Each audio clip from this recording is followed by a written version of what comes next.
ఎస్తేరు గ్రంథము 8వ అధ్యాయము. ఆ దినమున రాజైన అహష్వేరోషు యూదులకు శత్రువుడైన హామాను ఇంటిని రాణి అయిన ఎస్తేరునకిచ్చెను. ఎస్తేరు మొర్దెకై తనకు ఏమి కావలెనో రాజునకు తెలియజేసిన మీదట అతడు రాజు సన్నిధికి రాగా, రాజు హామాను చేతిలో నుండి తీసుకొనిన తన ఉంగరమును మొర్దెకైకి ఇచ్చెను. ఎస్తేరు మొర్దెకైని హామాను ఇంటి మీద అధికారిగా ఉంచెను. మరియు ఎస్తేరు రాజు ఎదుట మనవి చేసుకుని అతని పాదముల మీద పడి, అగాగీయుడైన హామాను చేసిన కీడును, అతడు యూదులకు విరోధముగా తలంచిన యోచనను వ్యర్థపరచుడని కన్నీళ్లతో అతని వేడుకొనగా, రాజు బంగారు దండమును ఎస్తేరు తట్టు చాపెను.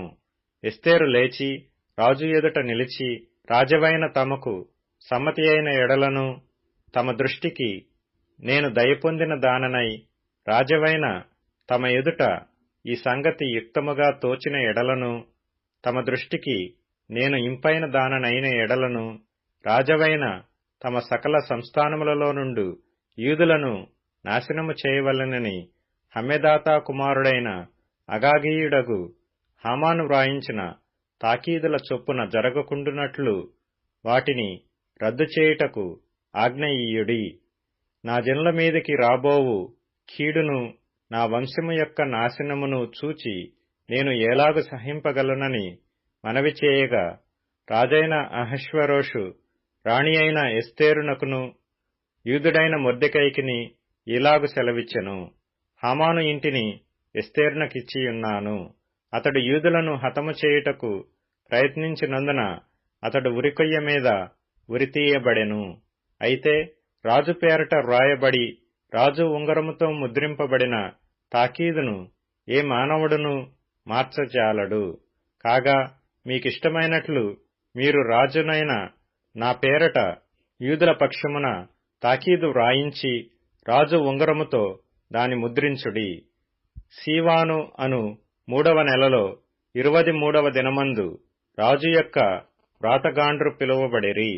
మొర్దెకై ఆజ్ఞాపించిన ప్రకారమంతయు యూదులకును హిందూ దేశము మొదలుకొని కూషు దేశము వరకు వ్యాపించియున్న 127 సంస్థానములలోనున్న అధిపతులకును అధికారులకును ఆయా సంస్థానములకును దాని వ్రాతను బట్టియు దాని భాషను బట్టియు తాకీదులు వ్రాయబడెను.